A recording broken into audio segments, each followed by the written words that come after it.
Et c'est terminé, le Zamalek rebat son grand rival Al Ahly, pourtant donné favori de tous les tabloïds de cette finale de Supercoupe de la CAF. Et franchement, cette finale à Riyad est une promotion incroyable pour le football africain. En termes d'infrastructure, en termes de niveau, en termes de divertissement, franchement, ce match était une réussite totale. Surtout que la meilleure équipe a gagné. Oui, bien que Al Ahly a gagné la Ligue des Champions la saison dernière, et cette année, il tombe face à le grand rival. Vous imaginez ça? Les deux plus grands clubs de l'histoire de l'Afrique, certainement, se rencontrent en finale de la Supercoupe. Et ça, franchement, c'était déjà un derby incroyable. Les supporters nous ont donné des tifos. Non, franchement, Al Ahly Zamalek, chapeau. Il n'y a rien à dire. Ça ne sert à rien. Moi, je suis ivoirien, ça ne sert à rien de venir faire les chauvins, venir faire le malin. En termes de fans, en termes de supporters, en termes de football, les Égyptiens, ils sont devant. Al Ahly Zamalek, ça a été une masterclass, une démonstration du football à l'africaine et comment est-ce que ça peut être beau et bien vu. Sur ce match-là, franchement, je le répète, la meilleure équipe a gagné. La meilleure équipe ce soir, c'était le Zamalek. Oui, il faut le dire, le Zamalek a dominé cette rencontre. En termes de stats, en termes d'occasion, etc., Al Ahly a eu une seule grosse occasion, le penalty. Après le penalty, c'est fini. En termes de tir, le Zamalek a dominé. En termes de corner, Al Ahly, aucun corner. Le Zamalek a dominé. Passe, le Zamalek a fait plus de 100 passes qu'Al Ahly.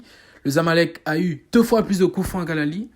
Mais le seul domaine où Al Ahly a donné le Zamalek, c'est les fautes. Les fautes et les tacles. Oui, parce que Al Ahly, c'est l'engagement. Al Ahly, c'est plus un système, on va dire, épuré défensivement et qui limite le plus les erreurs pour pouvoir percer devant avec les flèches, Percy, Tao, etc. Mais là, ça a marché. Bien sûr, en première mi-temps, avec un penalty qu'ils ont eu. Effectivement, ce penalty-là, il est totalement mérité. Le penalty qu'a obtenu Ali. Et là, Abou Ali n'a pas tremblé. Transformé le penalty. Al Ahly a pris le devant avant la pause. C'était le coup parfait. Franchement, parfait. Parce que la première mi-temps, du côté du Zamalek, ils ont été les meilleurs. Et la réalité du score était différente de la réalité du terrain. Voilà comment est-ce que Al Ahly arrive en seconde période avec cet avantage. Ils ont tout fait pour le garder. Ils ont essayé de piquer encore avec les flèches Percy Tao et Shahat. Parce que Taoufik et Assour ont essayé d'apporter un peu plus. Mais c'était vraiment un match assez difficile. Parce que le Zamalek en face, ils étaient vraiment, vraiment au top ce soir. Surtout Abdallah El Saïd, franchement. Et heureusement pour eux, parce qu'ils ont fait à raison. Zizo, etc. Ils ont vraiment bien joué. Le coach du Zamalek a vu que son équipe pouvait l'emporter.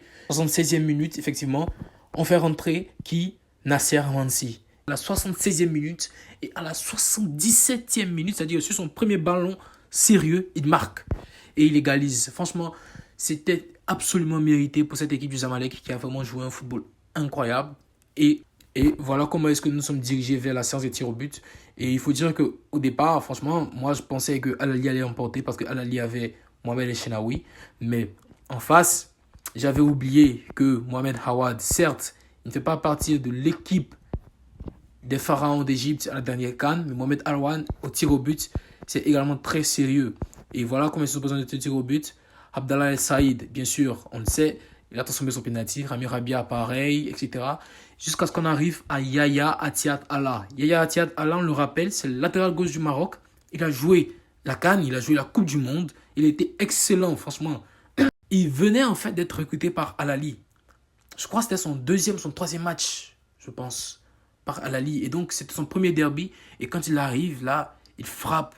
Et face à ses supporters, il rate le penalty. Le gardien l'arrête. Et quand Awad l'arrête, on se dit, franchement, le momentum a changé de camp. Parce qu'on a vu sur les visages des joueurs du Zamalek qu'ils étaient déterminés. Les deux suivants ont marqué. Ensuite, Al Ahly a marqué. Mais le match partait tellement dans leur défaveur que le dernier tireur, je crois, c'est également le buteur sur penalty, Abou Ali, qui, on le rappelle, avait déjà transformé son penalty en première mi-temps. Et là, il vient et il tire totalement hors cadre. Voilà comment est-ce que le Zamalek remporte sa 5e Supercoupe et met un point d'honneur à cette soirée qui était vraiment magnifique. Et franchement, j'applaudis encore le Zamalek. J'applaudis également la CAF pour l'organisation. Franchement, c'est vraiment une belle publicité pour le football africain. Et je vous encourage à aller voir les highlights sur YouTube. Vous pouvez en avoir plein. Félicitations aux Zamalek. Félicitations à la Ligue qui n'a pas démérité. Mais bon, Joe, On est fatigué de vous voir gagner, hein. Vous exagérez maintenant. Donc, Zamalek, les Chevaliers Blancs partent au Caire avec la Supercoupe. Pendant ce temps, du côté d'Al-Ahly, les Aigles se sont fait couper les ailes.